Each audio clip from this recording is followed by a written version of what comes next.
Hello friends, welcome to Edu India by Rohit. मैं रोहित आप सभी दोस्तों का स्वागत करता हूं।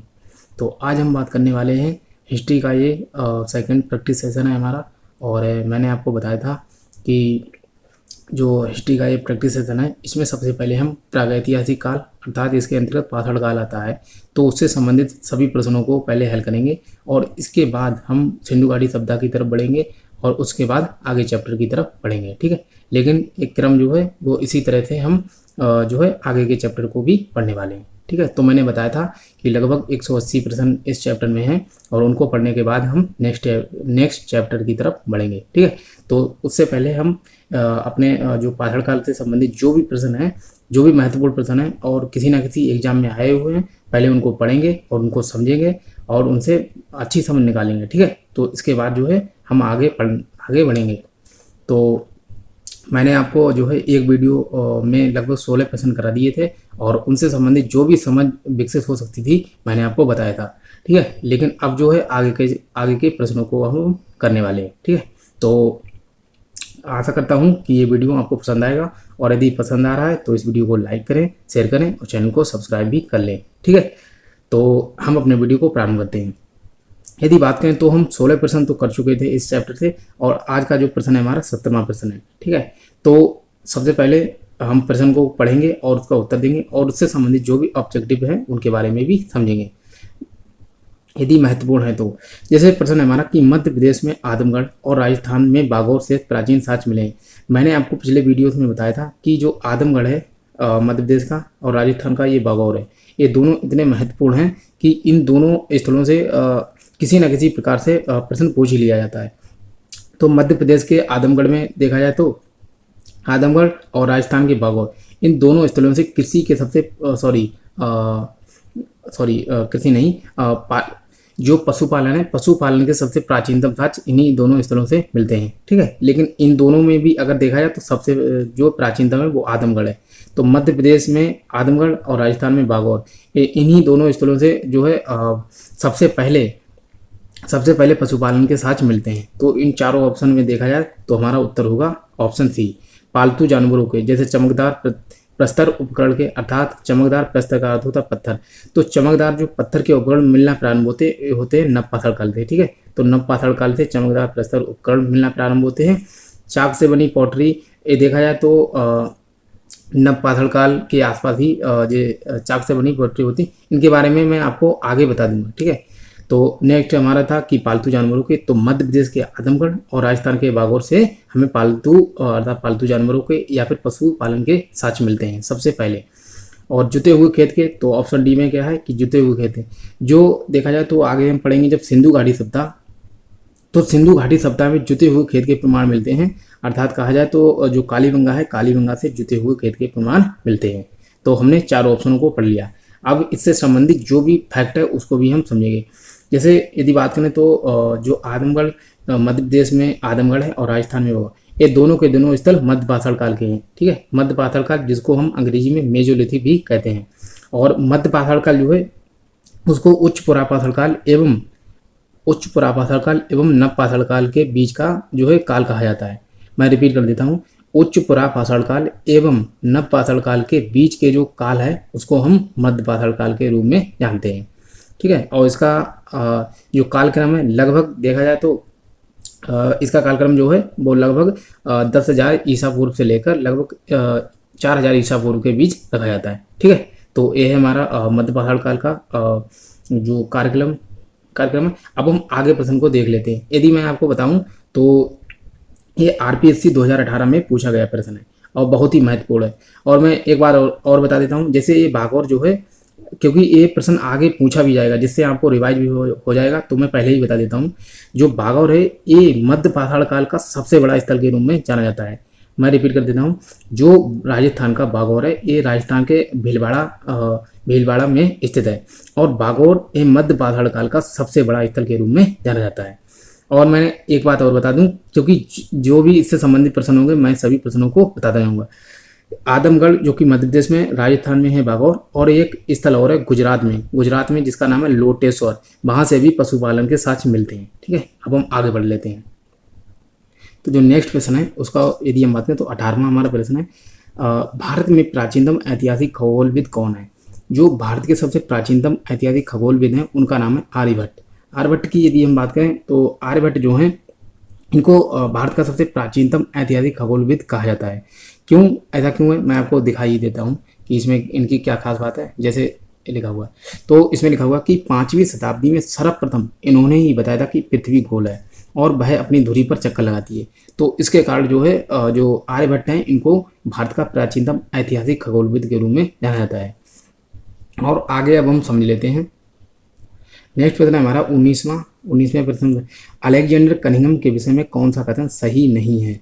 जो अलेक्जेंडर कनिंघम है, मैंने आपको बताया था कि अलेक्जेंडर कनिंघम को भारतीय पुरातत्व विभाग का जनक कहा जाता है, भारतीय पुरातत्व विभाग का जनक। और आगे यदि बात करें तो अलेक्जेंडर कनिंघम जो है जैसे भारतीय पुरातत्व विभाग के जनक कहे जाते हैं। और जो भारतीय पुरातत्व विभाग है इसकी स्थापना 1861 ईस्वी में 1861 ईस्वी में हुई थी, 1861 ईस्वी में। तो जो भारतीय पुरातत्व विभाग है इसकी स्थापना 1861 ईस्वी में हुई थी और अलेक्जेंडर कनिंघम जो है इसके जनक कहे जाते हैं। और जो भारतीय पुरातत्व विभाग है, जैसे इसका अगर संग्रहालय की बात की जाए तो भारतीय पुरातत्व विभाग का जो संग्रहालय है उसे हम मानव संग्रहालय के नाम से जानते हैं। और मानव संग्रहालय का वर्तमान में नाम हो चुका है इंदिरा गांधी मानव संग्रहालय। और इंदिरा गांधी मानव संग्रहालय एक कहाँ स्थित है अगर आपसे पूछा जाए तो ये मध्य प्रदेश के भोपाल में स्थित है। ठीक है। और मैंने आपको पिछली वीडियोस में बताया था कि जो विश्व का पुरातत्व संग्रहालय है वो कहाँ स्थित है, तो वो है कोपेनहेगन संग्रहालय जो कि डेनमार्क में स्थित है।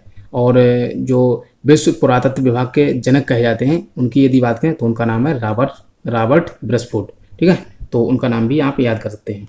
अब हम आगे समझ लेते हैं, इनसे संबंधित जो भी ऑप्शन है उनको सुनते हैं। वह भारतीय ऑप्शन ए है वह भारतीय पुरातत्व सर्वेक्षण विभाग के प्रथम महानिदेशक थे। बिल्कुल सही बात है, क्योंकि ये जब जनक कहे जाते हैं तो ये भारतीय पुरातत्व सर्वेक्षण विभाग के प्रथम महानिदेशक भी थे। उन्हें भारतीय पुरातत्व विभाग का जनक कहा जाता है। अभी हमने इसके बारे में पढ़ा था तो ये भी ठीक है। हमें इसमें ये देखना कि अलेक्जेंडर कनिंघम के विषय में कौन सा कथन सही नहीं है। ठीक है, अर्थात गलत ढूंढना है। तो ये तो सही है, उन्होंने लॉर्ड कर्जन के प्राचीन भारतीय धरोहरों के संरक्षण को आगे बढ़ाया था। ऑप्शन जो सी है एक गलत है। और बात करें डी, उनके कार्यकाल में हड़प्पा की खुदाई हुई थी, तो हड़प्पा की खुदाई भी उनके कार्यकाल में हुई थी। ठीक है, जैसे 1853 से 56 के बीच जो है दिखाया तो इन्होंने हड़प्पा का कई बार दौरा भी किया था और उन जो हड़प्पा है उसके बारे में शोध भी किया था, लेकिन ये सफल नहीं हुए थे। तो ये तीनों ऑप्शन ही ठीक हैं। वह भारतीय पुरातत्व सर्वेक्षण विभाग के प्रथम महानिदेशक थे, बिल्कुल सही बात है। उन्हें भारतीय पुरातत्व विभाग का जनक कहते हैं, ये भी बात ठीक है। उन्होंने उनके कार्यकाल में हड़प्पा की खुदाई हुई थी, तो ये तीनों ऑप्शन ठीक है। लेकिन उन्होंने लॉर्ड कर्जन के प्राचीन भारतीय धरोहरों के संरक्षण कार्य को आगे बढ़ाया, ये बात गलत है। ठीक है, तो ये तीनों ठीक है। तो option C is the right answer, अर्थात यही गलत है। अब हम आगे देख लेते हैं। तो नेक्स्ट प्रश्न है हमारा 20वां, पुरातत्वीय सामग्री इतिहास की सर्वश्रेष्ठ कसौटी है। ठीक है, तो पहले सबसे पहले यहाँ पे देखिए कि ये MP असिस्टेंट प्रोफेसर 2017 और जो ऊपर वाला अलेक्जेंडर कनिंघम वाला है वो भी मध्य प्रदेश असिस्टेंट प्रोफेसर 2017 में आया हुआ है। तो मैं जितने भी प्रश्न आपको कराने वाला हूँ ये सभी प्रश्न किसी ना किसी बड़े एग्जाम में आए हुए हैं। ठीक है, तो उन्हीं को आज हम करने वाले हैं। पुरातत्विक सामग्री इतिहास की सर्वश्रेष्ठ कसौटी है, ये कथन किसका है? तो जो एक कथन है ये है राहुल सांकृत्यायन का। ठीक है, तो राहुल सांकृत्यायन, इनकी यदि बात करें तो मैंने इनके बारे में आपको दिखाई देता हूँ। इनसे संबंधित जो भी फैक्ट है उनको समझ लेते हैं। जो पुरातत्विक सामग्री इतिहास की सर्वश्रेष्ठ कसौटी है, ये कथन राहुल सांकृत्यायन का है, बिल्कुल सही बात है। राहुल सांकृत्यायन जिन्हें महापंडित की उपाधि दी गई है, महापंडित की उपाधि, हिंदी के एक प्रमुख साहित्यकार थे और वे एक प्रतिष्ठित बहुभाषाविद थे, अर्थात ये हिंदी से संबंधित थे। लेकिन इन्होंने जो पुरातत्विक सामग्री इतिहास की सर्वश्रेष्ठ कसौटी इनका ये कथन था, तो जो है ये भी पूछा गया है एग्जाम में। ठीक है, अब हम आगे देख लेते हैं। तो नेक्स्ट क्वेश्चन है हमारा 21वां, इसको समझ लेते हैं। सूक्ष्माश्म मुख्यतः संबंधित है। मैंने आपको शायद बताया भी था कि जो मध्य पाषाण काल है, मध्य पाषाण काल में जो माइक्रोलिथ अर्थात सूक्ष्म पत्थर का सर्वाधिक उपयोग हुआ था। तो इसीलिए मध्य पाषाण काल की खोज हुई थी कि जब छोटे छोटे पत्थरों का मिलना प्रारंभ हुआ था। जैसे CL कार्लाइल जो विद्वान थे, उन्होंने पुरातत्विक वेता भी थे, तो उन्होंने जो है जब माइक्रोलिथ अर्थात छोटे पत्थर के बारे में जब उन्हें प्राप्त हुआ था, तो जब छोटे पत्थर प्राप्त हुए थे तो उन्होंने कहा था कि जैसे पाथल काल है, पाथल काल को 3 भागों में बांटा जाता है, एक पुरापाथल काल और दूसरा जो है नवपाथल काल। तो इनके बीच जब देखा जाए तो जो मध्य पाथल काल है इसमें सबसे छोटे पत्थर प्राप्त हुए थे, तो जिसके कारण जो है मध्य पाथल काल को ही सूक्ष्माश्म अर्थात जो छोटे छोटे पत्थर हैं वो मध्य पाथल काल से ही संबंधित है। ठीक है, तो मैं आपको एक बार फिर से रिपीट कर देता हूँ। जो पाथल काल है उसको 3 भाग, हालांकि 2 भागों में बांटा था जॉन लुबाक ने। ठीक है, जॉन लुबाक ने केवल 2 भागों में बांटा था, पुरापाथल काल और नवपाथल काल।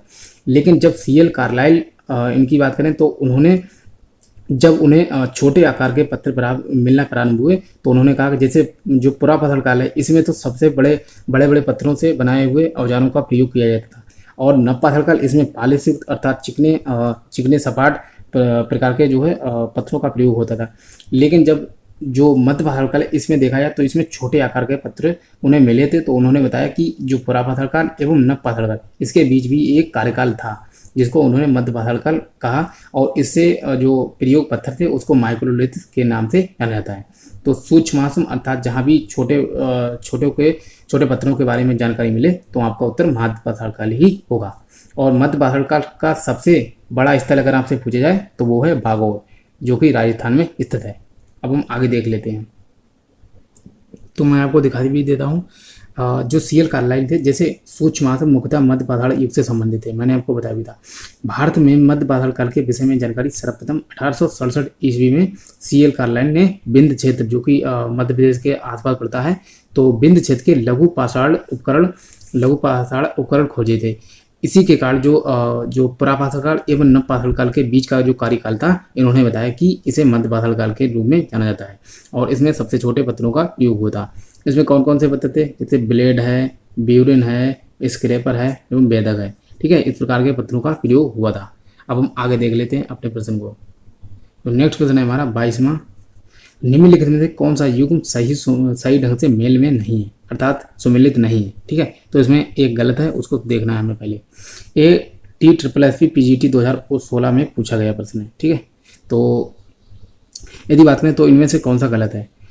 महाभाष्य पाणिनि, जो महाभाष्य है इसका देखा जाए तो पतंजलि का है। ठीक है, महाभाष्य किसका है तो पतंजलि का, तो ये हो गया। इसी प्रकार से ये पहला ही गलत है इसमें, तो महाभाष्य है पतंजलि का और पाणिनि का है अष्टाध्यायी। ठीक है, तो पाणिनि का क्या है अष्टाध्यायी और महाभाष्य किसका है तो पतंजलि का। तो ऑप्शन यही गलत है, लेकिन हम चारों ऑप्शनों को देख लेते हैं। जो ऑप्शन बी है मालविका अग्निमित्रम, तो मालविका अग्निमित्र ये कालिदास का एक नाटक है। और सी है प्रियदर्शिका, ये हर्षवर्धन था उसने ये लिखा था प्रियदर्शिका। और नेक्स्ट जो है मुद्रा रक्षक, ये मुद्रा रक्षक जो है ये विशाखदत्त ने लिखा था, और विशाखदत्त ने देवी चंद्रगुप्तम भी लिखा था। तो ये जो कृतियाँ हैं इनमें सबसे पहला ही गलत है। महाभाष्य अर्थात पतंजलि द्वारा लिखा हुआ है, लेकिन इसमें दिया है पाणिनि, अर्थात यही गलत है और यही इसे हमें पढ़ना था। अब हम नेक्स्ट को देख लेते हैं। जो नेक्स्ट प्रश्न है उसको देख लेते हैं।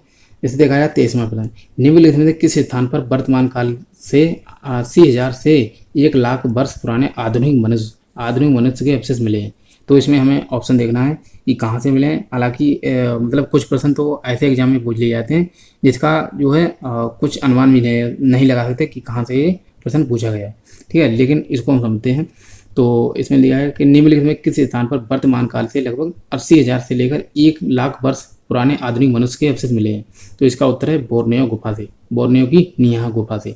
तो आप इतना ही इससे याद रख लें। ठीक है, अब हम आगे देख लेते हैं। जो नेक्स्ट प्रश्न है अब हम इसको देख लेते हैं। जो नेक्स्ट प्रश्न है हमारा 24वां, प्राचीन भारतीय लेखों के अनुसार निम्नलिखित में से कौन सी 2 नदियों के बीच की भूमि को ब्रह्मावर्त कहा जाता है। ठीक है, अब यहाँ से 2 प्रश्न पूछे जाते हैं। अब जैसे ब्रह्मावर्त प्रदेश किन नदियों के बीच के क्षेत्र को कहा जाता है, तो इसका ऑप्शन ए ही ठीक है, सरस्वती नदी और द्रस्द्वती नदी। जो सरस्वती नदी और द्रस्द्वती नदी है, ये द्रस्द्वती नदी जो है इस सरस्वती नदी की सहायक है, और अर्थात जैसे ये हो गई सरस्वती नदी। ठीक है, इस प्रकार से ये हो गई, तो इनके बीच के क्षेत्र को ब्रह्मावर्त के रूप में जाना जाता है। इस प्रकार से ये प्रश्न पूछा गया है। ठीक है, तो इसमें क्या है कि इसका ऑप्शन जो ए है वो बिल्कुल ठीक है, और सरस्वती नदी और द्रस्द्वती नदी के बीच के जो क्षेत्र है उसी को कहा जाता है ब्रह्मावर्त। और मैं आपको एक और बता दूं, जो ऑप्शन डी है गंगा नदी एवं यमुना नदी, इन दोनों नदियों के बीच का जो क्षेत्र है उसको ब्रह्मर्षि देश के रूप में जाना जाता है। सरस्वती नदी एवं द्रसदती नदी के बीच को ब्रह्मावर्त कहा जाता है, और गंगा नदी एवं यमुना नदी के बीच के जो क्षेत्र है उसको हम ब्रह्मर्षि देश कहा जाता है। यहाँ पर ब्रह्मवर्त और यहाँ पर ब्रह्मर्षि, तो आप दोनों ही याद कर लें। और मैं आपको इसके बारे में थोड़ा मैं दिखा देता हूँ, जिससे आपकी थोड़ी समझ विकसित हो कि इसमें क्या लिखा हुआ है। जैसे मैं आपको दिखा देता हूँ, इसमें लिखा हुआ है कि जैसे मनुस्मृति है, जो मनुस्मृति की बात की जाए तो ये सबसे प्राचीन स्मृति के रूप में जानी जाती है। ठीक है, तो सबसे प्राचीन स्मृति के रूप में मनुस्मृति एवं याज्ञवल्क स्मृति को जाना जाता है। ठीक है, तो उनमें भी सबसे प्राचीन मनुस्मृति ही है। मनुस्मृति में द्रसद्वती नदी एवं सरस्वती नदी के मध्य का क्षेत्र ब्रह्मावत कहा गया, तो ये मनुस्मृति में इसके बारे में कहा गया था। द्रसद्वती नदी की पहचान राजस्थान की जो हकरा नदी है से की जाती है। द्रसद्वती नदी जो है एक सरस्वती नदी की सहायक नदी मानी जाती है, जो राजस्थान में बहती है। सरस्वती नदी ऋग्वेद की सबसे पवित्र नदी है। जैसे जो सरस्वती नदी है इसके बारे में आपको बता देता हूँ। जो ऋग्वेद है, ऋग्वेद में टोटल 31 नदियों का उल्लेख किया गया है। ठीक है, पहला प्रश्न, जो ऋग्वेद है, ऋग्वेद में कुल 31 नदियों का जो है उल्लेख किया गया है। और ऋग्वेद का जो नदीय सूक्त है, नदीय सूक्त जो है, जो कि इसकी बात करें तो ये ऋग्वेद के 10वें मंडल में है। ठीक है, तो ऋग्वेद का जो 10वां मंडल है उसमें नदीय सूक्त है। नदीय सूक्त में कुल 25 नदियों का उल्लेख किया गया है। पहला प्रश्न कि ऋग्वेद में जो है कुल 31 नदियों का उल्लेख किया गया है, और ऋग्वेद का जो नदीय सूक्त है उसमें 25 नदियों का उल्लेख किया गया है। ठीक है, तो उसमें 25 नदियों का उल्लेख किया है। और आगे जैसे बात करूँ तो जो 25 नदियाँ हैं, अर्थात जो टोटल 31 नदियाँ हैं, तो उनमें सबसे प्रमुख नदी मानी गई है सिंधु नदी। ठीक है, सबसे प्रमुख नदी किसे माना गया है, तो सिंधु नदी को सबसे प्रमुख नदी माना गया है। और यदि और पूछा जाए कि जो ऋग्वेद में सबसे पवित्र नदी किसको माना गया है, तो मैं आपको बता दूं जो सरस्वती नदी है इसको ऋग्वेद में सबसे पवित्र नदी माना गया है। लेकिन ऋग्वेद की सबसे प्रमुख नदी के रूप में जो है सिंधु नदी को माना जाता है। और जो सरस्वती नदी है इसको नदी तमा भी कहा जाता है। नदी तमा अर्थात नदियों में सबसे श्रेष्ठ। ठीक है, तो नदियों में सर्वश्रेष्ठ, इसलिए इसको नदी तमा भी कहा जाता है। अम्बे तमा भी कहा जाता है, नदी तमा के साथ अम्बे तमा भी कहा जाता है। और आगे देख लेंगे, गंगा एवं यमुना नदी के क्षेत्र को ब्रह्मर्षि देश कहा गया। तो अभी मैंने बताया भी था आपको। अब हम आगे देख लेते हैं। जो नेक्स्ट प्रश्न है हमारा 25वां, इसको देख लेते हैं। निम्नलिखित में कौन सी संभवतः भारत में प्रयोग की जाने वाली प्रथम धातु थी? तो जो है इनमें से भारत में प्रयोग की जाने वाली प्रथम धातु कौन सी थी? और एक प्रश्न जो है अभी हाल ही में बीएड यूपी बीएड का एग्जाम हुआ था, उसमें पूछा गया था। और मैंने आपको जो जीके जीएस वाला प्रैक्टिस सेशन है उसमें भी ये प्रश्न कराया था। तो यदि आपने उसको देखा होगा तो आपको पता होगा। तो कौन सी संभवतः भारत में प्रयोग की जाने वाली प्रथम धातु है? तो इसका उत्तर पहले देते हैं तांबा। तांबा की बात करें तो ये भारत में सबसे पहले प्रयोग की जाने वाली धातु थी। और देखा जाए तो पाषाण काल में जो है तांबे का सर्वाधिक प्रयोग किया गया था, जिसे हम ताम्र पाषाण काल के रूप में जानते हैं। और आगे यदि बात करें तो तांबा जो है, तांबे के साथ जब टिन का प्रयोग होता है तो उसे हम कांसा धातु बन जाता है। अर्थात जो तांबा है, तांबा के साथ जब टिन मिलता है तो कौन सा धातु बनता है? कांसा। और कांसा है ये सर्वाधिक किस सभ्यता में प्रयोग हुआ था? तो ये हुआ था सिंधु घाटी सभ्यता में। सिंधु घाटी सभ्यता को हड़प्पा सभ्यता के नाम से भी जानते हैं। जो हमारा आगे का चैप्टर होगा ये पाषाण काल के समाप्त होने के बाद उसको सिंधु घाटी सभ्यता को ही हम प्रारंभ करेंगे। ठीक है, तो अब हम चारों ऑप्शनों को एक बार देख लेते हैं। जो भारत में प्रयोग की जाने वाली प्रथम धातु थी तो तांबा हमारा उत्तर हो गया। तांबे के साथ जब टिन मिलाते तो कांसा बनता है। कांसा सर्वाधिक प्रयोग होता सिंधु घाटी सभ्यता में। लोहा की बात करें तो ये उत्तर वैदिक काल में इसकी खोज होती है, और इससे पहले कहीं भी इसके साथ नहीं मिलते हैं। लोहे की खोज जब उत्तर वैदिक काल में लगभग 1000 ईसा पूर्व के आसपास जब लोहे की खोज होती है तो एक कृषि क्षेत्र में बहुत ही महत्वपूर्ण क्रांति लेकर आता है। इसके कारण कृषि बहुत उपजाऊ होने लगती है। अर्थात उत्तर वैदिक काल जो है में जब लोहे की खोज होती है तो बहुत सारी आर्थिक स्थितियाँ सुधरने लगती हैं। और जो लोहा है इसके सबसे पहले प्रमाण कहाँ से मिले हैं? तो ये उत्तर प्रदेश का ये एटा जिला है। एटा जिला, तो एटा जिला में ही अतरंजी खेड़ा है। अतरंजी खेड़ा से लोहे के सबसे पहले साँच मिलना प्रारंभ होते हैं। सोने की बात करें तो सिंधु घाटी सभ्यता एवं सोने के प्रमाण पहले से भी मिलते थे। चांदी की बात करें तो ये ईरान से इसका आयात किया जाता था। ठीक है, अब मैं आपको थोड़ा इसके बारे में थोड़ा दिखा देता हूँ कि क्या फैक्ट है, वो भी आप देख लें, हालांकि मैंने बता भी दी है। तो सर्वप्रथम जिस धातु को औजारों हेतु प्रयोग किया था वह तांबा थी, ये अभी अभी हम पढ़ चुके हैं।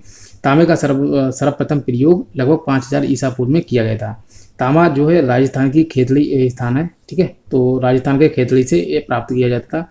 तांबा के प्रयोग से पहले पत्थर के औजारों, मैंने आपको बताया था कि सिंधु घाट जो पाषाण काल है, जैसे पाषाण काल है, इसको 3 भागों में हमने पढ़ा था कि पुरापाषाण काल, मध्य पाषाण काल और नवपाषाण काल। इन तीनों कालों के गुजर जाने के बाद देखा जाए तो इन तीनों में पत्थरों के आधार पर जो है इनका विभाजन किया गया था कि जो पुरापाषाण काल इसमें बड़े पत्थर होते थे, मध्य पाषाण काल में जो है छोटे पत्थर अर्थात माइक्रोलिथ्स कहा जाता था, और जो नवपाषाण काल है इसमें बात करें तो इसमें छिले हुए अर्थात चिकने और सपाट मतलब नुकीले इस प्रकार के पत्थरों का प्रयोग होता था, ठीक है। तो इन तीनों में ही पत्थर होते थे, लेकिन इसी का एक नेक्स्ट वर्जन है अर्थात ताम्रपाषाण काल, जिसमें तांबे का सर्वाधिक प्रयोग हुआ था। तो इसके कारण जो है मैं आपको दिखा देता हूँ। सबसे पहले इसमें जो पाषाण काल है इसको 3 भागों में पहले पढ़ा था हमने कि पुरापाषाण काल, मध्य पाषाण काल एवं नवपाषाण काल। जो पुरापाषाण काल इसमें सबसे बड़े पत्थरों का प्रयोग हुआ था, इसलिए इसको पुरापाषाण काल के अंतर्गत रखा जाता है। इसमें जो मध्य पाषाण काल इसमें माइक्रोलिथ अर्थात छोटे पत्थरों का प्रयोग हुआ था। इसके बाद जो तीसरा है नवपाषाण काल, इसमें नुकीले अर्थात चमकदार और जो है इस प्रकार के पत्थरों का प्रयोग होता है। इसके बाद एक चौथा जो काल आया था, इन तीनों कालों के गुजर जाने के बाद जब चौथा काल आया था इसमें तांबे का सर्वाधिक प्रयोग हुआ था, ठीक है। तो तांबे का जब सर्वाधिक प्रयोग हुआ था तो इसीलिए इसको ताम्रपाषाण काल के रूप में जाना जाता है। और ताम्रपाषाण काल से एक संबंधित एक प्रश्न एक और पूछा जाता है, जो ताम्रपाषाण काल है इसको चालकोलिथिक भी कहा जाता है, ठीक है। चालकोलिथ आपसे पूछा जाएगा कि चालकोलिथ किस काल से संबंधित है, तो आपका उत्तर होगा ताम्रपाषाण काल से संबंधित है, ठीक है।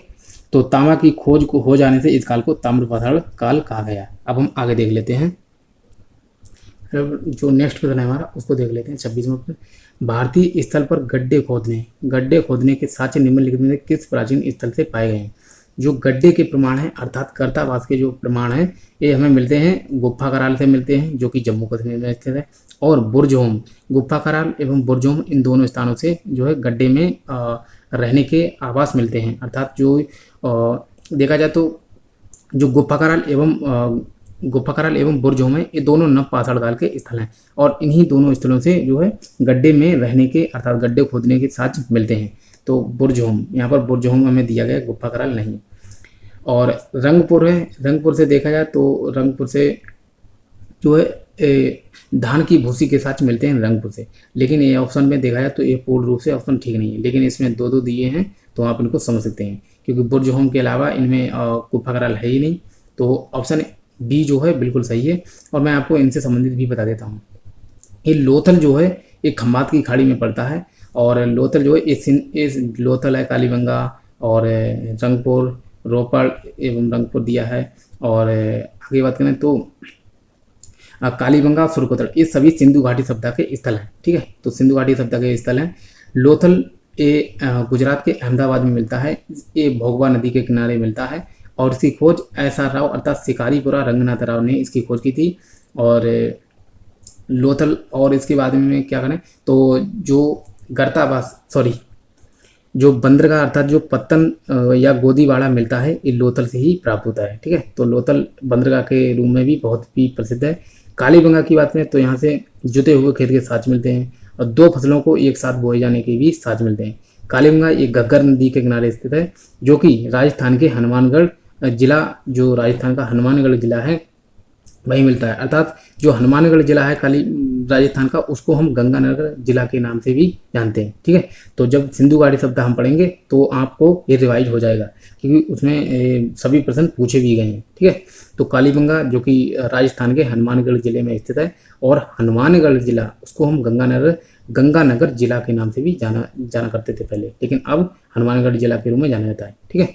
तो इतनी बात आप समझ चुके। और भी मैं आपको बता दूं, कालीबंगा से अग्निकुंड के भी साक्ष्य मिलते हैं, और लोथल से भी अग्निकुंड के साक्ष्य मिलते हैं। तो इन दोनों स्थानों से अग्निकुंड के साक्ष्य मिलते हैं।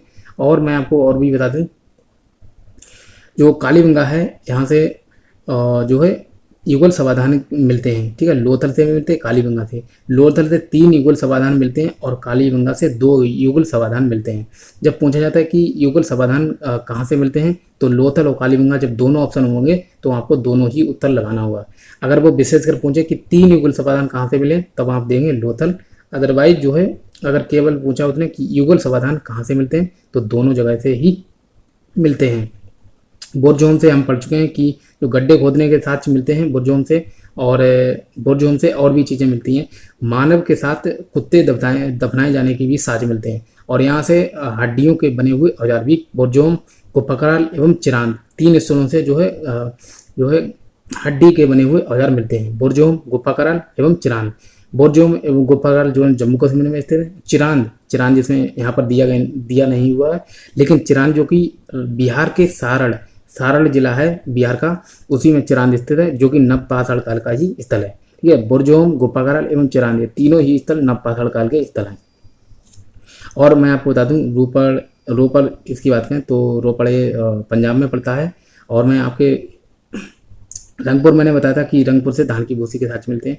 कालीबंगा हम पढ़ चुके हैं। और सुरकोतला की बात करें तो सुरकोतला, धौलावीरा एवं देसलपुर, मैं रिपीट कर देता हूँ, सुरकोतला, धौलावीरा एवं देसलपुर 3 स्थल ऐसे हैं जो कच्छ की खाड़ी है वहाँ स्थित है। कच्छ की खाड़ी गुजरात में है, तो सुरकोतला, देसलपुर एवं धौलावीरा ये तीनों स्थल कच्छ की खाड़ी और गुजरात में स्थित हैं।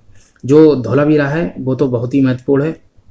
धौलावीरा की बात करें तो जगपति जोशी ने धौलावीरा की खोज की थी, और रविंद्र सिंह बिष्ट जो है उन्होंने धौलावीरा की खोज की थी। और मैं आपको रिपीट कर देता हूँ, जो धौलावीरा की खोज की थी जेपी जोशी, अर्थात जगपति जोशी ने धौलावीरा की खोज की थी, और जो रविंद्र सिंह बिष्ट हैं उन्होंने धौलावीरा का उत्खनन किया था, ठीक है। तो धौलावीरा कच्छ की खाड़ी में स्थित है, और सुरकोतला एवं देसलपुर भी कच्छ की खाड़ी में ही स्थित है। लेकिन धौलावीरा की खोज मैंने बता दी कि उत्खनन किसने किया था, और जो है खोज किसने की थी। धौलावीरा एक ऐसा स्थल था जो कि सिंधु घाटी सभ्यता का 3 भागों में बटा हुआ स्थल था। तो मैंने आपको बताया कि हम संपूर्ण रिवीजन करते हुए आगे बढ़ेंगे। अब मैं आपको इसके बारे में थोड़ा दिखा देता हूँ, जिससे आप समझ पाएँ कि इसमें क्या लिखा हुआ है। तो दिखा देता हूँ आपको।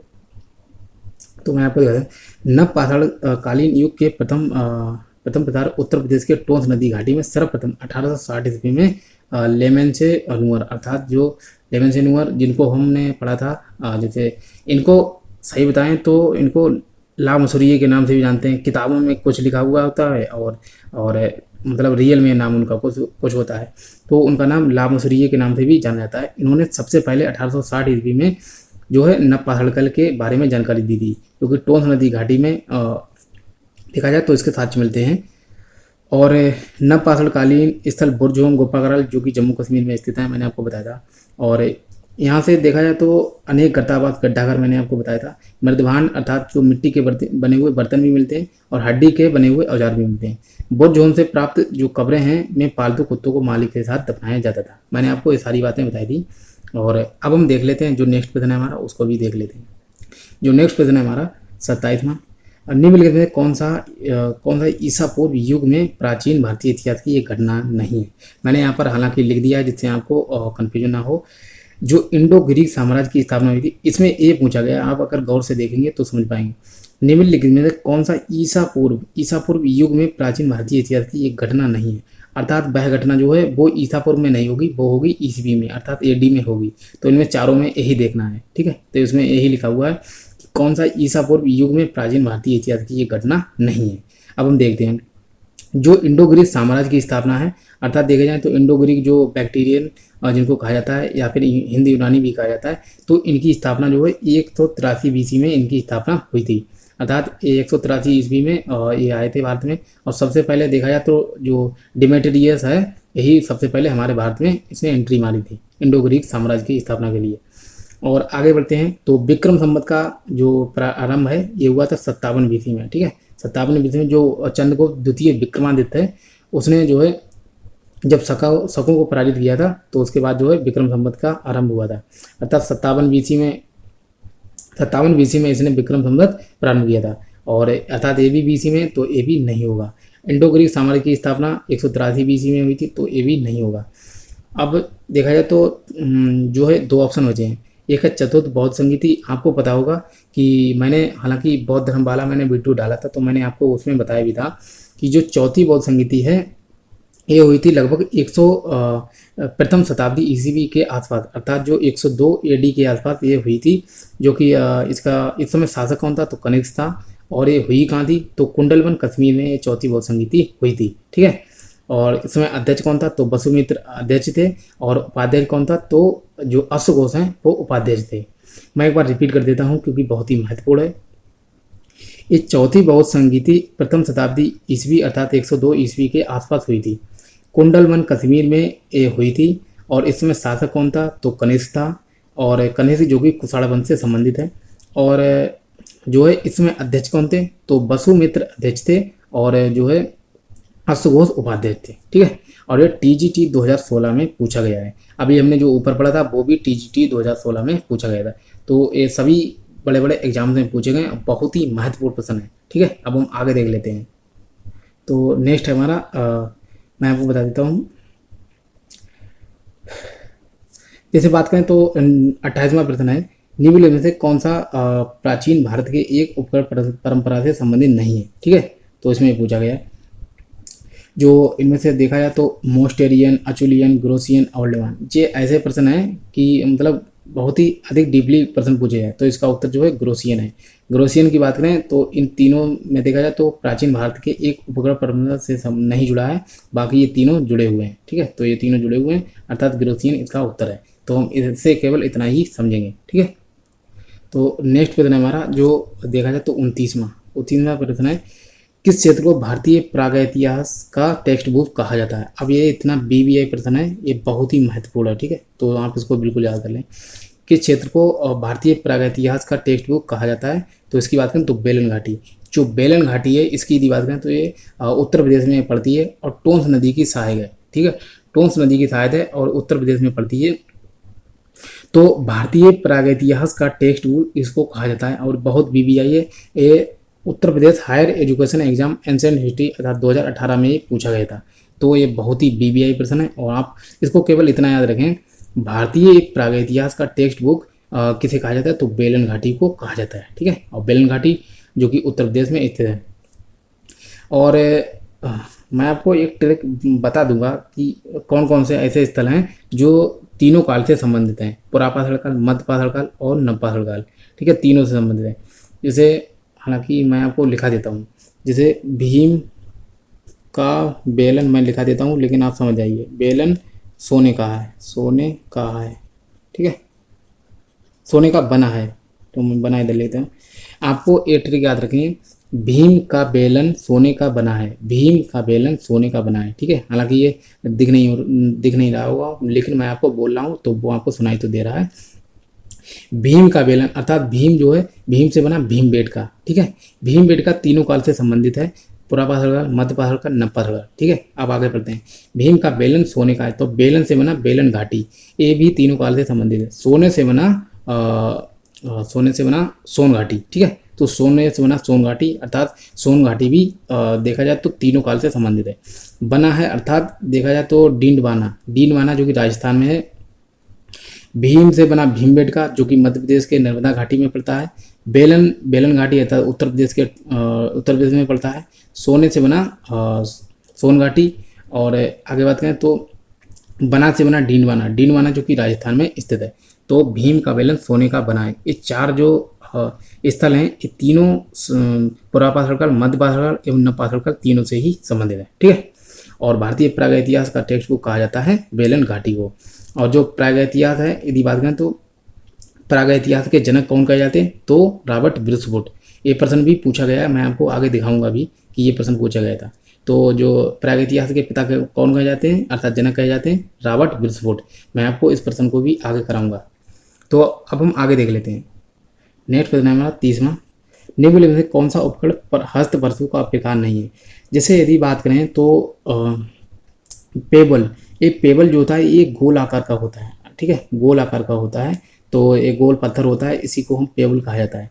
और ये जैसे बात करूँ तो कुछ डीपली हो जाएगा। हालांकि जैसे मैंने आपको बताया था कि जो पाषाण काल है, इसको 3 भागों में बांटा गया था कि पुरापाषाण काल, मध्य पाषाण काल एवं नवपाषाण काल। ठीक है, लेकिन पुरापाषाण काल जो था इसको भी 3 भागों में बांटा गया था। ठीक है, 3 भागों में, पूर्व पुरापाषाण काल, मध्य पुरापाषाण काल एवं उच्च पुरापाषाण काल। ठीक है, तो जो पूर्व पुरापाषाण काल था इसमें पेबल, चॉपर, चॉपिंग, इस प्रकार से जो है पत्थर के बने हुए हथियार होते हैं, जैसे पेबल, चॉपर, चॉपिंग।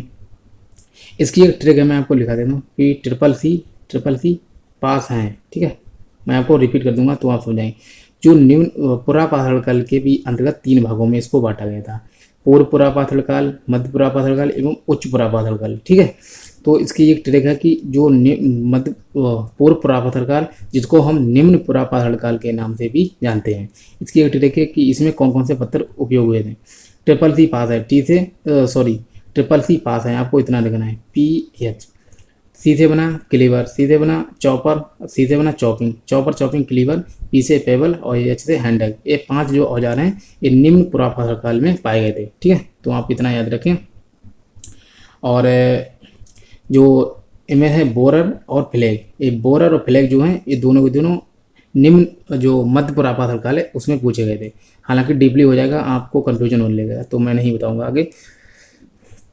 तो निम्न में से कौन सा उपकरण हस्तपरशु का प्रकार नहीं है, तो इसमें जो है बात करें तो जो पेबल है यही नहीं है, फ्लैग, चॉपर, बोरर ये सभी जो है हस्तपरशु अर्थात हाथ से चलाए जाते हैं। ठीक है, तो अब हम आगे देख लेंगे। इसका उत्तर है हमारा पेबल। नेक्स्ट समझ लेते हैं अब। तो इससे संबंधित कुछ बातें हैं उसको भी समझ लेते हैं। हस्तपरशु जिसे हमने पढ़ा था कि हस्त कुठार अर्थात इसको कुल्हाड़ी भी कहा जाता है। ठीक है, तो हस्तपरशु अर्थात कुठार प्रकार के उपकरण पाषाण उपकरणों के निर्माण में फ्लैग विधि जो कि मध्य पुरापाषाण काल से संबंधित है। चॉपर चॉपिंग विधि ये जो है, इसकी बात करें तो ये निम्न पुरापाषाण काल, जिसको हम पूर्व पुरापाषाण काल कहते हैं, तो ये चॉपर चॉपिंग विधि उससे संबंधित है। जैसे मैं आपको यहाँ पर लिख देता हूँ, जिसे आप समझ पाएंगे कि जैसे यहाँ पर लिख देता हूँ। ठीक है, जो पुरापाषाण काल है उसको 3 भागों में बांटा गया था, उससे संबंधित है। तो जो पुरापाषाण काल के अंदर है पूर्व पुरापाषाण काल, जिसको जो है निम्न पुरापाषाण काल भी कहते हैं। ठीक है, तो इससे संबंधित थी चॉपर चॉपिंग विधि निम्न पुरापाषाण काल से संबंधित है। फ्लैग विधि मध्य पुरापाषाण काल से संबंधित है।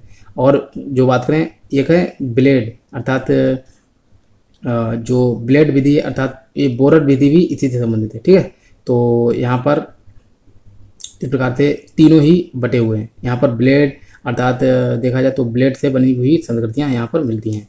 और जो है एक है मगधा गिल्ली संस्कृति। ठीक है, मगधा गिल्ली जो है उच्च पुरापाषाण काल से संबंधित है। ठीक है, तो इतनी बातें इनफ हैं। और जबकि हैंड एक्स के औजार सर्वप्रथम मद्रास से मिलते हैं। मद्रास जिसको चेन्नई वर्तमान में कहा जाता है, और हैंड एक्स अर्थात हाथ जो कुल्हाड़ी है इसके सर्वप्रथम यहीं से साथ मिलते हैं। और अतरमबक्कम जो कि तमिलनाडु में, तो हालांकि ये दोनों ही तमिलनाडु में, और मद्रास एवं अतरमबक्कम इन दोनों स्थलों से हैंड एक्स के जो है साथ मिलते हैं। इनमें क्लीवर, स्क्रैपर आदि उपकरण भी शामिल हैं। पेबल उपकरण इस श्रेणी में नहीं है। तो यही हमारा उत्तर था। अब हम आगे देख लेते हैं जो नेक्स्ट प्रश्न है। तो नेक्स्ट प्रश्न हमारा 21वां, बसूली, छेनी, छेंदवाला गोल पत्थर किस संस्कृति के हैं? तो बसूली, छेनी, छेंदवाला ये सभी नवपाषाण काल से संबंधित है। ठीक है, तो नवपाषाण काल से संबंधित है। और मैंने बताया था कि जो भी चिकने, सबाड एवं खुर देखा जाए तो इस प्रकार से जो भी औजार मिलते थे वो सभी के सभी मिलते हैं नवपाषाण काल में। मध्य पाषाण काल में जो है छोटे आकार के पत्थरों से बने हुए औजार मिलते हैं, और पुरापाषाण काल में बहुत ही बड़े आकार के पत्थरों का प्रयोग होता था। तो धीरे धीरे जब संस्कृति का काल आगे बढ़ता है तो उसी प्रकार से जो है औजारों में भी प्रगति होती है। पुरापाषाण काल में बहुत ही बड़े आकार के पत्थर प्रयोग होते थे। मध्य पाषाण काल में छोटे आकार के, जिनको हम माइक्रोलिथ कहते हैं। और जो है नवपाषाण काल में जो है यदि बात करें तो ब्लेड, जो कि ब्लेड आकार के जो है पत्थर जो हैं वो मिलते हैं नवपाषाण काल में। और आगे हम देख लेते हैं इनसे संबंधित जो भी बातें हैं, लेकिन यहाँ पर जो उत्तर है हमारा नवपाषाण काल। लौह युग ये उत्तर वैदिक काल से इसका प्रारंभ होता है। ताम्र युग इसकी बात करें तो ये जो है जिसे पाषाण काल है, इसके जब पाषाण काल को 3 भागों में बांटते हैं, जैसे पुरापाषाण काल, मध्य पाषाण काल और नवपाषाण काल, इन तीनों कालों के बाद आता है ताम्रपाषाण काल। तो ये ताम्रपाषाण काल में सर्वाधिक तांबे का प्रयोग हुआ था। चित्रित धूसर मृदभांड इनकी बात करें तो ये जो उत्तर वैदिक काल है यहाँ से चित्रित धूसर मृदभांड मिलना प्रारंभ हो जाते हैं। ठीक है, तो अब हम आगे देख लेते हैं, इनसे संबंधित जो भी फैक्ट है उनको भी समझ लेते हैं। मैं आपको दिखा देता हूँ। जैसे बात करें तो नवपाषाणकालीन स्तरों में बुर्ज-होमय और गुफाराल ये दोनों के दोनों कश्मीर प्रांत में पड़ते हैं, लिखा हुआ भी है। अनेक प्रकार के यहाँ से मृदभांड मिलते हैं और पत्थर एवं हड्डी के बने हुए औजार भी मिलते हैं। ठीक है, तो पत्थर एवं हड्डी के बने हुए औजार भी यहाँ से मिलते हैं और चिरान से भी हड्डी के बने हुए औजार मिलते हैं, जो कि बिहार के सारण जिला में स्थित है। यहाँ के प्रमुख औजार वसूली है, छेनी है और कृषि के लिए बहुत ही उपयुक्त यहाँ से औजार मिलते हैं। ठीक है, तो अब हम देख लेते हैं आगे जो भी प्रश्न है उसको समझ लेते हैं। जैसे एक प्रश्न आया हुआ है कि भट्टी प्रोलू, हालांकि ये प्रश्न लगा हुआ है तो क्योंकि मैंने इसको रिवाइज किया था तो उसके माध्यम से मैंने लगा दिया। तो भट्टी प्रोलू अभिलेख किस धातु से निर्मित है, तो ये लगा हुआ ये है चांदी से। अब इसके बारे में हम समझ लेते हैं। जो सातवाहनकालीन, जैसे मैं आपको दिखा देता हूँ, ठीक है, तो जिससे आप समझ पाएंगे कि ये है क्या एक्चुअली में। तो भट्टी प्रोलू अभिलेख किस धातु से निर्मित था, ये सातवाहन आंध्र के सातवाहन जो वंश था जिसका संस्थापक सिमुक था। तो सातवाहन कालीन प्रमुख अभिलेखों में अमरावती, भट्टी प्रोलू और नागार्जुन कोंडा। ठीक है, ये तीनों जो हैं सातवाहनकालीन प्रमुख अभिलेखों में अमरावती, भट्टी प्रोलू, नागार्जुन कोंडा जैसे स्थानों से स्तूप मिलते हैं। स्तूप क्या होते हैं, तो स्तूप, चैत्य एवं विहार, इन तीनों को मैं समझा देता हूँ। पहले ये समझ लें कि क्या मिलता है। सातवाहनकालीन प्रमुख अभिलेखों में अमरावती, भट्टी प्रोलू एवं नागार्जुन कोंडा जैसे स्थानों से स्तूप मिलते हैं, चैत्य मिलते हैं, विहार। ये स्तूप, चैत्य, विहार ये बौद्ध धर्म से संबंधित है। ठीक है, तो स्तूप क्या होते हैं, जहाँ पर महात्मा बुद्ध के अवशेषों के ऊपर कोई समाधि टाइप में बना दिया जाता है तो वो स्तूप कहा जाता है, अर्थात जो महात्मा बुद्ध के अवशेष हैं उनको स्तूप के अंतर्गत रखा जाता है।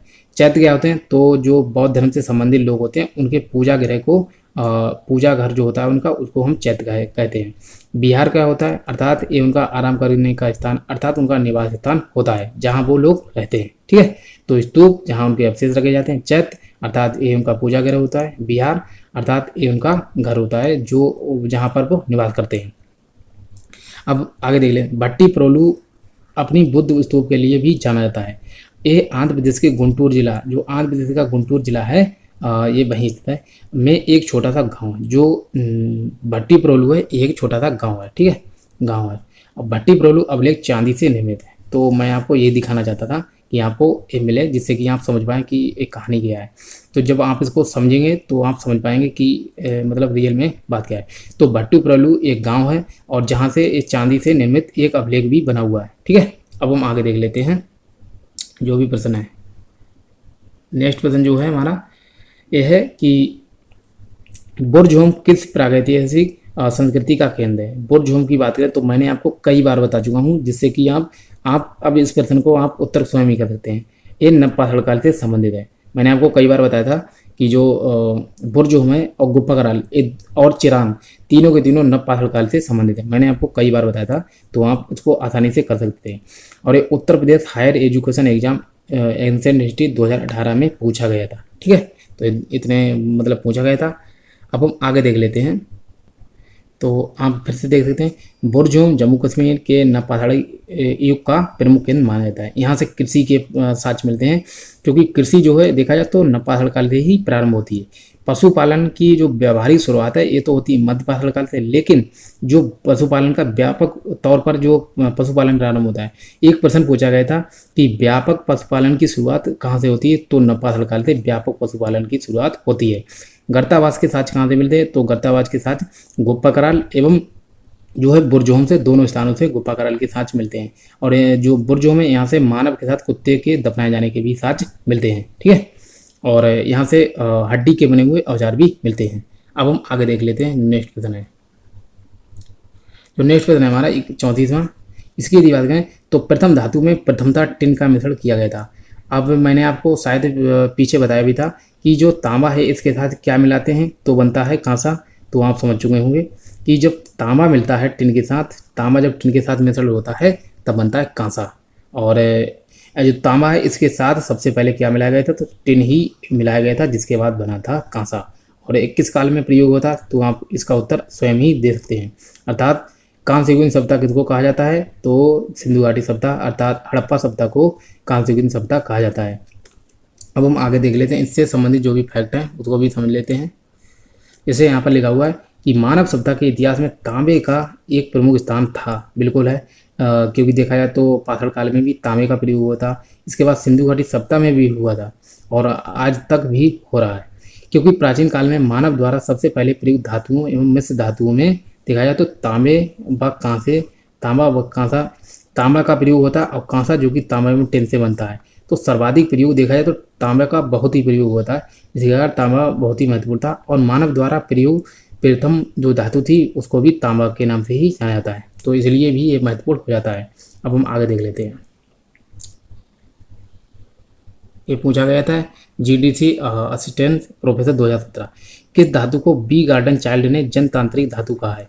जो बी गार्डन चाइल्ड हैं इनकी बात करें तो इन्होंने जो है इसकी बात करें तो इसको इन्होंने लोहे को, लोहा जो है इसको कहा था कि जो जनतांत्रिक धातु के रूप में लोहे को कहा था। अब इनके बारे में तो हम बार बार पढ़ चुके हैं, तो आपको ये बिल्कुल याद ही हो गए होंगे। ठीक है, तो अब हम नेक्स्ट पढ़ लेते हैं। तो नेक्स्ट प्रश्न है हमारा, इनमें से 36वां प्रश्न, इनमें से किस युग को संक्रमण काल कहते हैं। इनमें यदि बात करें तो मैंने आपको बताया भी था कि जो मध्य पाषाण काल, पहले इसका उत्तर दे देते हैं, मध्य पाषाण काल को संक्रमण काल के रूप में जाना जाता है।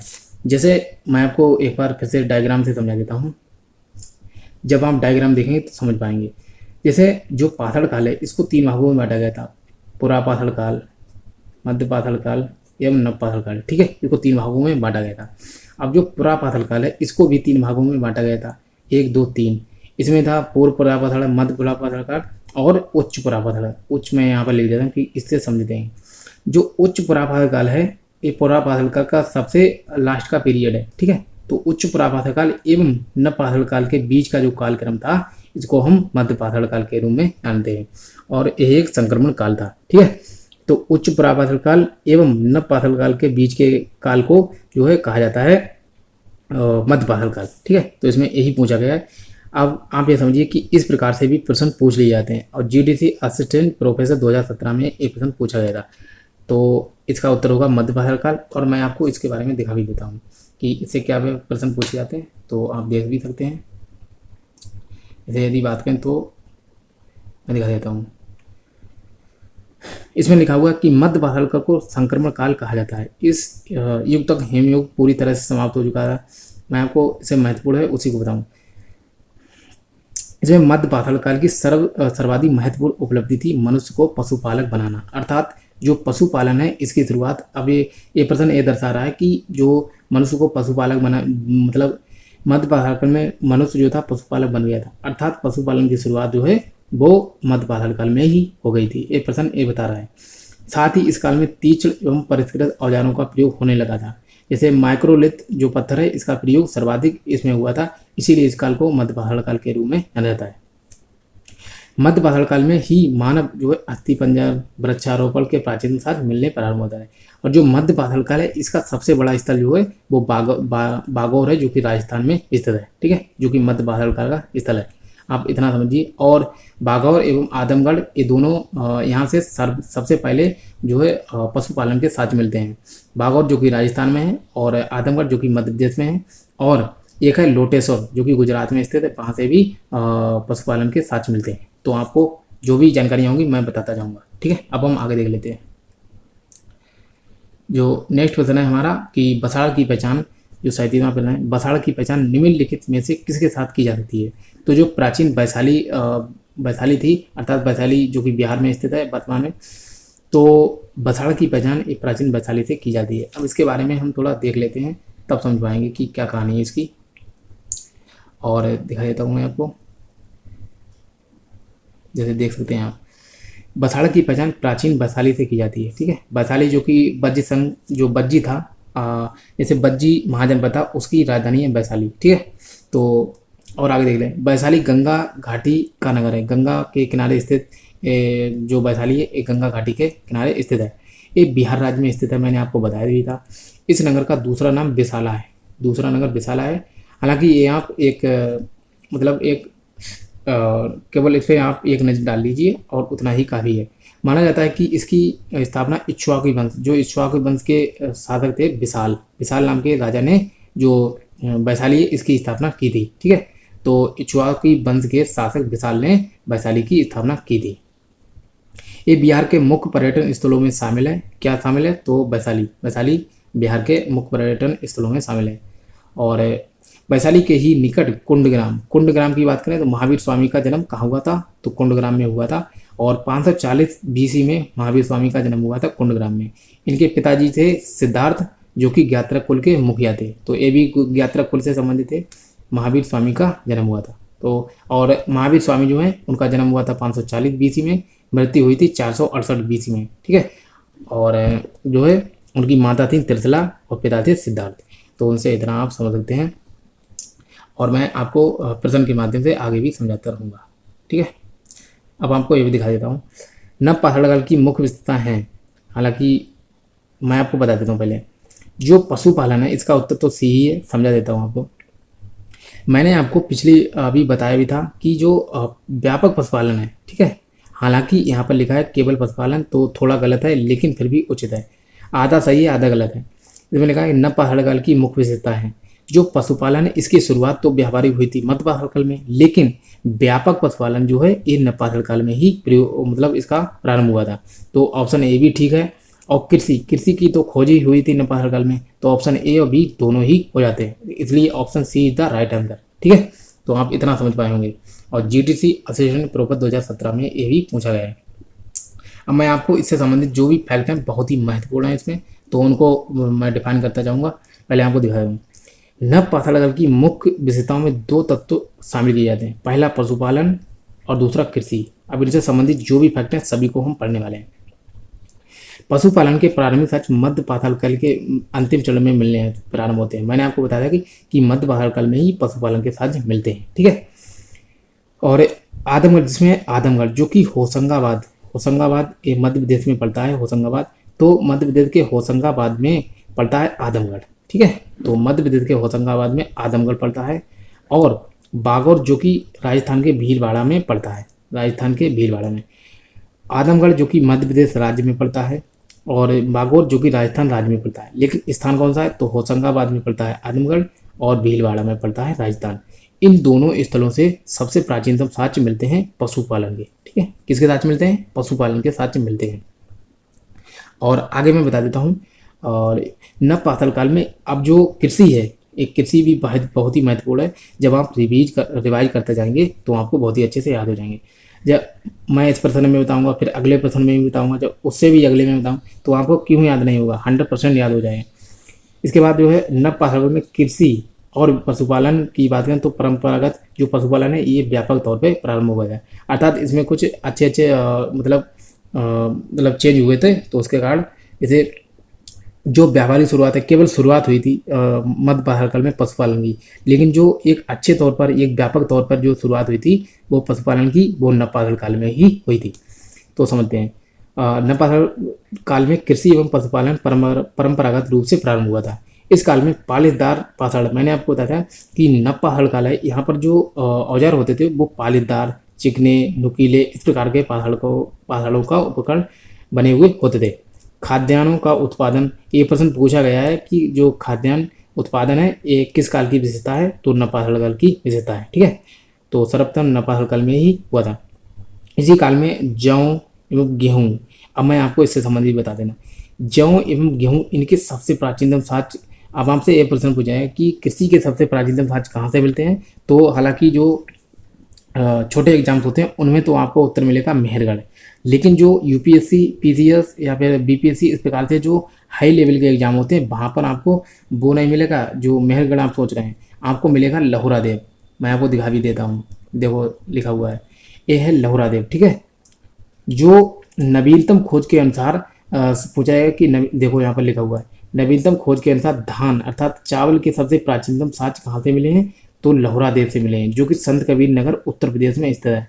और यहाँ से 8000 ईसा पूर्व के साक्ष्य मिलते हैं।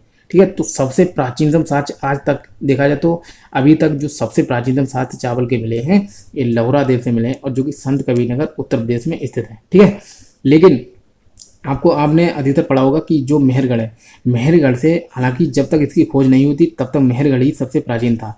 लेकिन जब लहुरा देव की खोज हो गई है तो लहुरा देव से जो बात करें तो ये जो है जो मेहरगढ़ था, मेहरगढ़ इससे मतलब नया प्राचीन हो जाता है, और जो लहुरा देव है इस सबसे प्राचीन के रूप में जाना जाता है, ठीक है। क्योंकि लहुरा देव में 8000 ईसा पूर्व के साक्ष्य मिलते हैं, और जो मेहरगढ़ है, मेहरगढ़ में गेहूं एवं जौ के साक्ष्य मिलते हैं जो कि 7000 ईसा पूर्व में मिलते हैं, ठीक है। तो मेहरगढ़ भी बात करें तो मेहरगढ़ भी नवपाषाण काल से संबंधित है। अब आशा करता हूँ कि आप इतना समझे होंगे। मैं एक बार लहुरा देव और मेहरगढ़ के बारे में फिर से समझा देता हूँ। जो आपसे पूछा जाएगा कि कृषि के प्राचीन साक्ष्य कहाँ से मिलते हैं, अगर ऑप्शन में लहुरा देव नहीं है तो आप उत्तर लगाएंगे मेहरगढ़। अगर ऑप्शन में दिया गया कि कृषि के प्राचीनतम साक्ष्य कहाँ से मिले और उसमें ऑप्शन में मेहरगढ़ और लहुरा देव दोनों दिए हैं तो आप मेहरगढ़ नहीं लगाएंगे, लहुरा देव लगाएंगे, क्योंकि लहुरा देव सबसे प्राचीन है। और यहाँ से किसके साक्ष्य मिलते हैं तो लहुरा देव से चावल के साक्ष्य मिलते हैं, मेहरगढ़ से गेहूं एवं जौ के साक्ष्य मिलते हैं, ठीक है। अब हम आगे देख लेते हैं, जो नेक्स्ट क्वेश्चन है उसको समझते हैं। भारतीय उपमहाद्वीप में प्राप्त प्राचीनतम सिक्का किस नाम से जाना जाता है। तो भारतीय उपमहाद्वीप क्या होता है, भारत के आसपास के जो भी भारत से कम अर्थव्यवस्था वाले देश होते हैं उनको जब हम संपूर्ण रूप से मिला लेते हैं तो उसको उपमहाद्वीप के रूप में जाना जाता है। जैसे भारत, नेपाल, पाकिस्तान, भूटान और बांग्लादेश, इस प्रकार से जो देशों को मिला लेते हैं तो उसको उपमहाद्वीप कहते हैं, ठीक है। अब समझते हैं भारतीय उपमहाद्वीप में प्राप्त प्राचीनतम सिक्का, जो प्राचीनतम सिक्का है इसको किस नाम से जानते हैं तो पंचमार्ग या फिर आहत सिक्का। आपने सुना होगा कि पंचमार्ग या फिर आहत सिक्का के रूप में जाना जाता है, जो है प्राचीनतम सिक्का। सबसे प्राचीनतम सिक्का को पंचमार्ग या फिर आहत सिक्का कहते हैं। अब इससे संबंधित फैक्ट है उसको भी समझ लेते हैं जिससे आप समझ पाएंगे, और मैं आपको डिफाइन भी करता जाऊंगा कि क्या विशेषता है। भारतीय उपमहाद्वीप में प्राप्त प्राचीनतम सिक्कों को आहत सिक्का के रूप में जानते हैं, इसको पंचमार्ग भी कहा जाता है, ठीक है। यहाँ पर पंचमार्ग दिया था लेकिन आहत सिक्का के नाम से भी जाना जाता है। इन सिक्कों पर अनेक प्रकार के चिन्ह उत्कीर्ण होते हैं, जैसे कुछ भी इस प्रकार से बना हुआ होगा लेकिन किसी प्रकार का लेख नहीं होता है। जैसे हिंदी लिखी हुई है तो इस प्रकार से हिंदी, अंग्रेजी इस प्रकार से लिखी हुई नहीं होती, अर्थात कोई चिन्ह उत्कीर्ण होते हैं जिन्हें ही हम आहत सिक्का या फिर पंचमार्ग कहते हैं। इन चिन्हों का ठीक अर्थ ज्ञात नहीं हो सकता, अर्थात कोई भी चिन्ह बना हुआ है जैसे सिंधु घाटी सभ्यता में जो लिपि प्राप्त हुई है उसको अभी तक विद्वान पढ़ ही नहीं पाए हैं, तो उसी प्रकार से जो चिन्ह होते हैं इनको ठीक अर्थ नहीं ज्ञात हो सकता। इन सिक्कों को राजाओं के अतिरिक्त संभवतः व्यापारी भी यूज करते थे, व्यापारी श्रेणियों अर्थात नगर नियम के द्वारा भी जारी किया गया था, ठीक है। तो इतने लोगों ने अर्थात जारी किया था, और ये जो है अर्थव्यवस्था के माध्यम से इसका प्रयोग किया जाता था, ठीक है। तो अब हम बात करें तो नेक्स्ट क्वेश्चन को भी देख लेते हैं। तो नेक्स्ट क्वेश्चन है हमारा 40वां, हम 42 प्रश्न तक करेंगे, इसके बाद हम नेक्स्ट वीडियो में पढ़ने वाले हैं, ठीक है। जिसमें है कि लेखों की सूची, और सूची सेकंड में दी गई प्रकाशित पुस्तकों के नाम। पहले लेखों की सूची है एक तरफ, दूसरे क्योंकि अब आपको मैं बता दूं छत्तीसगढ़ असिस्टेंट प्रोफेसर 2014 में पूछा गया है, तो इस प्रकार से थोड़े प्रश्न जो है इनका लेवल उठा हुआ है। इसमें केवल हम ज़्यादा डीपली नहीं जाएंगे, केवल समझेंगे। डी कौशाम्बी है, इनकी पुस्तक है मिथ एंड रियलिटी, ठीक है, myth and reality D Kaushambi. R S Sharma इनकी है इंडियन फ्यूडलिज्म, ठीक है, आर एस शर्मा की इंडियन फ्यूडलिज्म जो है आर एस शर्मा की है। जीसी पांडे की बात करें तो इनकी है foundation of Indian culture, foundation of Indian culture किनकी है तो है जीसी पांडे की। रोमला थापर की है Somnath the many voices of A history, ठीक है। डी कौशाम्बी की मिथ एंड रियलिटी है, आर एस शर्मा की इंडियन फ्यूडलिज्म है, जीसी पांडे की Somnath the many voices of the history, ठीक है, और रोमला थापर की फाउंडेशन ऑफ इंडियन कल्चर। तो इस प्रकार से इनकी पुस्तकें हैं। और आगे अब हम देख लेते हैं नेक्स्ट क्वेश्चन। तो नेक्स्ट क्वेश्चन है हमारा 41वां, और 42 क्वेश्चन हमारा नेक्स्ट होगा। इसके बाद हम इस वीडियो को समाप्त करेंगे क्योंकि वीडियो काफ़ी बड़ी हो गई है। भारत में निम्नलिखित ताम्रपाषाणिक संस्कृतियों का सही कालानुक्रम है। इनकी बात करें तो मैं ज़्यादा इसमें डीपली नहीं जाऊँगा। इसमें है कायथा, आहाड़, मालवा, जौरवे। जो कायथा है ये मध्य प्रदेश में स्थित है। आहाड़ इसकी बात करें तो आहाड़ जो है, जो आहाड़ है इसकी बात करें तो जैसे कायथा हो गई उज्जैन मध्य प्रदेश में स्थित है, और अहाड़ ये उदयपुर राजस्थान में स्थित है। ठीक है, तो अहाड़ कहाँ है? ये राजस्थान की संस्कृति है। मालवा ये भी मध्य प्रदेश में पड़ती है, क्योंकि मालवा का जो पठार है ये भी मध्य प्रदेश के में पड़ता है। जोरबे इसकी बात करें तो ये जोरबे जो है महाराष्ट्र में स्थित है। कायथा मध्य प्रदेश में, अहाड़ राजस्थान में और मालवा मध्य प्रदेश में, जोरबे महाराष्ट्र में। और इनका यही क्रम है। ठीक है, तो 1 2 3 4 इस प्रकार से इनका यही क्रम है और इसमें ज़्यादा डीपली नहीं है। अब हम अपने नेक्स्ट प्रश्न को देखते हैं। नेक्स्ट प्रश्न है हमारा, निम्नलिखित में से राजस्थान का कौन सा प्रागैतिहासिक स्थल ताम्रपाषाणी काल से संबंधित है? ठीक है, तो कौन सा प्रागैतिहासिक स्थल ताम्रपाषाणी काल से संबंधित है?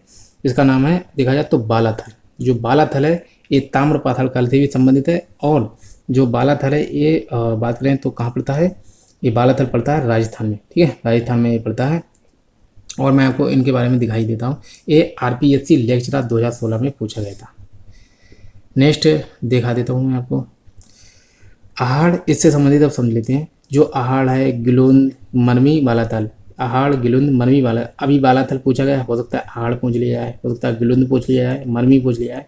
ये चारों जो स्थल हैं ये राजस्थान में स्थित प्रमुख ताम्रपाषाणिक स्थल हैं, अर्थात ताम्रपाषाण काल में इनका उदय हुआ था। अर्थात अहाड़, गिलोंद, मनमी, बालाथल ये चारों ही ताम्रपाषाण काल के स्थल हैं। ये स्थल चारों के चारों बात करें तो बनास नदी क्षेत्र में स्थित हैं। बनास जो कि राजस्थान में बहती है, लूनी नदी की सहायक है बनास, इसलिए यहाँ की ताम्रपाषाणी संस्कृति को बनास संस्कृति भी कहते हैं। बालाथल की खोज BN मिश्रा ने की थी। बालाथल ने की खोज BN मिश्रा ने की थी। बालाथल से लाल लेप मृदवान अर्थात लाल लेप लगे हुए मृदवान मिलते हैं। बेर एवं यू आकार के चूल्हे के भी प्रमाण मिलते हैं। यू आकार के चूल्हे कहाँ से मिलते हैं? तो आपका उत्तर होगा बालाथल से। लाल लेप वाले मृदवान कहाँ से मिलते हैं? तो आपका उत्तर होगा बालाथल से। बेर एवं यू आकार के चूल्हे तो भी बालाथल से मिलते हैं। और बालाथल की खोज BN मिश्रा ने की थी। और बालाथल कहाँ है? तो बनास नदी के किनारे ये पड़ता है। ठीक है, और कहाँ है? तो राजस्थान में पड़ता है। और किस संस्कृति से संबंधित? तो ताम्रपाषाण काल से संबंधित है। तो आशा करता हूँ कि हमारा इस वीडियो का लास्ट क्वेश्चन था। अब हम इसी प्रकार से देखें तो नेक्स्ट जो वीडियो लेकर आएंगे उसको हम 43 क्वेश्चन नंबर 43 से प्रारंभ करेंगे और इसी प्रकार से आगे हम पढ़ते चले जाएंगे और एक प्रश्न को लेकर और उसके संबंधित जो भी फैक्ट है उससे समझते हुए चलेंगे। ठीक है, तो यदि ये वीडियो आपको पसंद आ रही है तो इस वीडियो को लाइक करें, शेयर करें और चैनल को सब्सक्राइब कर लें। और आप कमेंट करके ज़रूर बताएं कि ये वीडियो आपको कैसी लगी, जिससे कि मैं आप जो भी कमियां हैं उनको सुधार कर सकूं। और तो आशा करता हूं कि ये वीडियो आपको अच्छी लगी होगी और इस वीडियो को लाइक करें जिससे कि मुझे मोटिवेशन मिले। तो हम मिलते हैं नेक्स्ट वीडियो में, तब तक चैनल से जुड़े रहें। जय हिंद, वंदे मातरम।